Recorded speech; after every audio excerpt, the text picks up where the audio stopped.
जय शिवराय मित्रांनो, स्वागत आहे तुमच्या लाडक्या भाऊच्या यूट्यूब चॅनलवरती RJ फ्लॅग्स. आजचा व्हिडिओ स्टार्ट करण्या अगोदर चॅनलला सबस्क्राईब करा, बेल आयकॉन ऑल पे सेट करा. असेच नवीन व्हिडिओ तुमच्यापर्यंत पोहोचत राहतील. आजचा व्हिडिओ होणार आहे छत्रपती शिवाजी महाराजांचा राज्याभिषेक कसा झाला. तर मग आजचा व्हिडिओ स्टार्ट करूया. राज्याभिषेकाची तयारी चालू असताना काही दुर्दैवी आणि दुःखद घटना घडल्या. 24 फेब्रुवारी 1674 रोजी नेसरीच्या लढाईत प्रतापराव गुजर मारला गेला. शिवाजी महाराज त्यामुळे विलक्षण दुःखित झाले. आपले शब्द प्रत्यक्षात आणण्यासाठी प्रतापरावाने प्राणाची आहुती दिली हे शिवाजी महाराजांच्या मनास फार लागले. या दुःखातून सावरता न सावरता शिवाजी महाराजांना आणखी एक शोषकारक प्रसंगाला सामोरे जावे लागले. 16 मार्च 1674 रोजी शिवाजी महाराजांची एक पत्नी काशीबाई यांचा रायगडावर मृत्यू झाला. अशा या घटनेमुळे शिवाजी महाराजांची मनस्थिती विचलित झाली. परंतु राज्याभिषेकाचा विधी चातुर्मास सुरू होण्यापूर्वी होणे आवश्यक होते, नाहीतर पुढे 5-6 महिने राज्याभिषेकाला मुहूर्त नव्हता. शेवटी ज्येष्ठ शुद्र 13 शके 1596 हा दिवस राज्याभिषेकासाठी निश्चित करण्यात आला. स्थिती निश्चित झाल्यावर समारंभाची तयारी जलद गतीने सुरू झाली होती. एप्रिल 1674 मध्ये कर्नाटकाची स्वारी करून शिवाजी महाराज रायगडाकडे परत आले. त्या सुमारास राज्याभिषेकाची कडेकोट तयारी झाली होती. या भव्य दिव्य प्रसंगाला कोणतेही गालबोट लागू नये म्हणून शिवाजी महाराजांनी सीमेवरील सैनिकांना सावधानगिरीच्या सूचना दिल्या होत्या. मे 1674 मध्ये शिवाजी महाराज जेव्हा पुन्हा एकदा चिपळूणच्या लष्करी तळाची पाहणी करण्यास गेले, रायगडावरील समारंभ निश्चित पार पाडण्यासाठी चिपळूणच्या लष्करी तळाकडे महत्त्वाची जबाबदारी होती.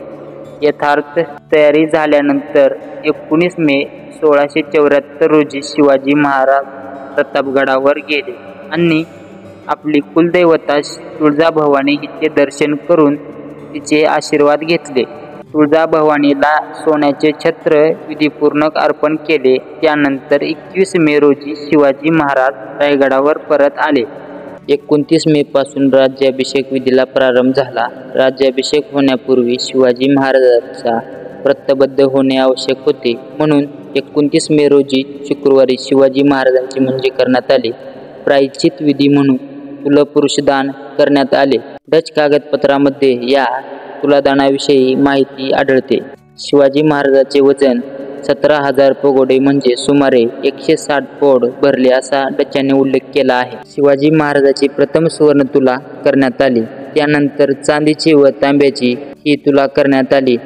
मौल्यवान धातूच्या तुला संपल्यानंतर विविध प्रकारची फळे, साखर इत्यादीची ही तुला करण्यात आली. अशा प्रकारे विविध तुलापुरुषदान विधी मोठ्या उत्साहाने पार पडला. या समारंभासाठी देशाच्या वेगवेगळ्या भागातून सुमारे 11,000 लोक रायगडावर उपस्थित होते, अशी माहिती डच रेकॉर्डामध्ये आढळते. 30 मे शनिवार रोजी शिवाजी महाराजांचे समयंत्रक विवाह झाले. 29 ला मुंज झाल्यामुळे पूर्वीचे विवाह रद्दबाबत करण्यात आले. त्यामुळे 30 तारखेला शिवाजी महाराजांना आपल्या स्त्रियाशी पुन्हा विवाह करावे लागले. हेनरी ऑक्सिडेंट्स हा इंग्रज प्रतिनिधी या प्रसंगी रायगडावर हजर होता. त्या धार्मिक विधीचा नीटसा अर्थ न कळल्यामुळे शिवाजी महाराजांचे राज्याभिषेकापूर्वी काही स्त्रियाशी विवाह झाले, असे त्यांनी आपल्या रोशनीत लिहून ठेवलेले आढळते. समयंत्रक विवाह प्रसंगी पटराणी म्हणून शिवाजी महाराजांनी सोयराबाईला स्थान दिले.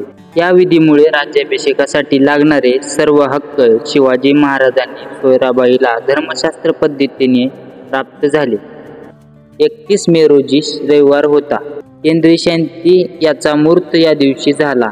त्यासाठी अमित प्रतिष्ठा करण्यात आली. इंद्रराणीची पूजा करण्यात आली. अनुवंशिक सर्व विधी झाल्यामुळे आचार्य आणि ऋतुराज यांना सुवर्ण दक्षिणा देण्यात आली. सोमवारी 1 जून रोजी 1674 रोजी ग्रहयज्ञ करण्यात आला. त्याचप्रमाणे नक्षत्र होम हा विधी करण्यात आला. 2 जून रोजी म्हणजे मंगळवार कोणताही मुहूर्त नसल्यामुळे कसलाही विधी या दिवशी झाला नाही. बुधवारी नक्षत्र यज्ञ करण्यात आले. 4 जूनला म्हणजे गुरुवारी रात्री नक्षत्र याग यज्ञ झाला. त्या प्रसंगी मांस, मत्स्य आणि मंदिरा याची आहुती देण्यात आली. त्यानंतर शिवाजी महाराज व सोयराबाई स्नान करून पुन्हा वाचण्यासाठी बसले. शुक्रवार 5 जून हा राज्याभिषेक समारंभाचा 7वा आणि मुख्य दिवस होता. राज्याभिषेकाचा मुहूर्त त्रयोदशीचा असल्यामुळे सायंकाळपासून पहाटेपर्यंत हा मंगलविधी मोठ्या थाटामाटात पार पडला. शिवाजीराजे सिंहासनावर बसले. मध्ययुगीन भारताच्या इतिहासामध्ये अभूतपूर्व आणि अलौकिक असा दिवस उजळला. शिवाजीराजे झाले आणि केवळ महाराष्ट्र नव्हे तर सारा भारतखंड धन्य झाला.